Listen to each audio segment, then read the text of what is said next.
అందరికీ నమస్కారం అండి. Welcome back to our channel Hanvi vlogs.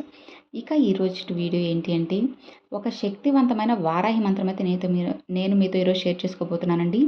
ఈ మంత్రం కనుక మీ ఇంట్లో చెప్పుకుంటూ ఉన్నట్లయితే మీ కోరిక ఏదైనా కానీ మీదే కాదండి, మీ కుటుంబ సభ్యులు బలంగా ఏదైతే కోరుకుంటూ అమ్మని తలుచుకుంటారో అది కూడా తప్పకుండా నెరవేరుతుందన్నమాట.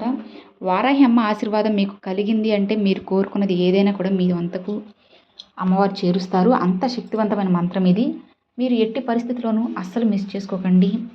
అమ్మవారి ఆశీర్వాదం మీకు కలగాలి అంటే ఈ చిన్న మంత్రాన్ని చెప్పుకోండి. మీ కోరిక ఎంత కష్టమైందైనా సరే, మీ సమస్య ఎంత పెద్దదైనా సరే అమ్మవారు ఇట్టే తీర్చేస్తారన్నమాట. అమ్మ ఆశీర్వాదం మీకు ఉంది అంటే అన్నీ ఇట్టే జరిగిపోతే అసలు మీరు ఎలాంటి టెన్షన్ పడాల్సిన అవసరం లేదు. అమ్మ అని ఒక్కసారి మనం ప్రేమగా పిలిస్తే మన అమ్మ ఎలా అయితే మన దగ్గరికి వస్తుందో అలానే వారాహి అమ్మ అని పిలవగానే మన అమ్మవారు కూడా వెంటనే మన దగ్గరికి వచ్చేస్తారనమాట. అంత శక్తివంతమైన అమ్మవారు మన వారాహి అమ్మవారు. ఈ కలియుగంలో అమ్మ అని పిలవగానే వెంటనే వచ్చేస్తారండి. అస్సలు మీరు ఎలాంటి మొహమాటము ఎలాంటి డౌట్స్ పెట్టుకోని అవసరం లేదన్నమాట. కొన్ని విషయాలు మనం చుట్టుపక్కల వాళ్ళతో కానీ ఈవెన్ మన ఇంట్లో వాళ్ళతో మన పార్ట్నర్తో కూడా షేర్ చేసుకోవడానికి చాలా ఇబ్బంది పడుతూ ఉంటాము.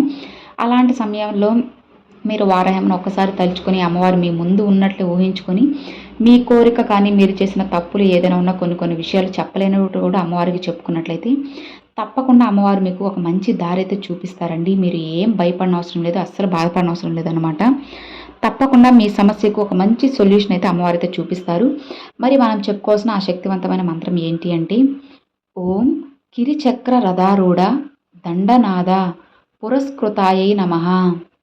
ఓం కిరిచక్ర రథారూఢ దండనాద పురస్కృతాయై నమః. ఓం కిరిచక్ర రథారూఢ దండనాద పురస్కృతాయై నమః.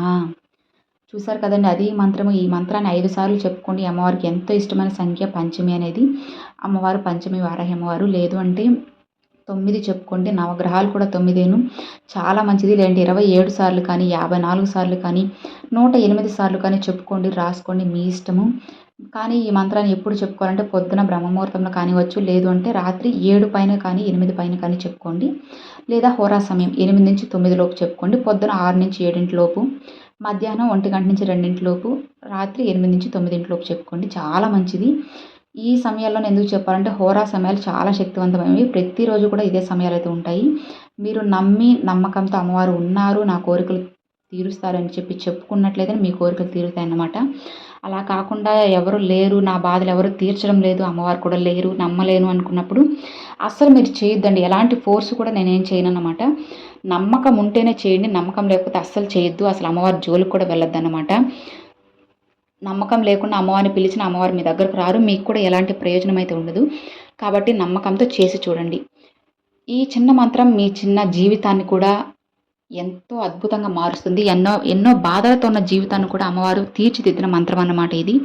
కాబట్టి మీరు అస్సలు వదులుకోవద్దు, మిస్ చేసుకోవద్దు. మీ ఫ్రెండ్స్ అండ్ ఫ్యామిలీస్ కూడా షేర్ చేయండి. ఇక ఇదే ఫ్రెండ్స్, ఈ వీడియో మీ అందరికీ నచ్చింది అని అనుకుంటున్నాను. నచ్చితే లైక్ చేయండి, మీ ఫ్రెండ్స్ అండ్ ఫ్యామిలీస్కి షేర్ చేయండి. ఫస్ట్గా మన ఛానల్ చూసేవాళ్ళు సబ్స్క్రైబ్ చేసి సపోర్ట్ చేయండి ఫ్రెండ్స్. మరొక మంచి వీడియోతో మీ ముందుకైతే వస్తానండి. అంతవరకు సెలవు ఫ్రెండ్స్. Thanks for watching. జై వారాహి.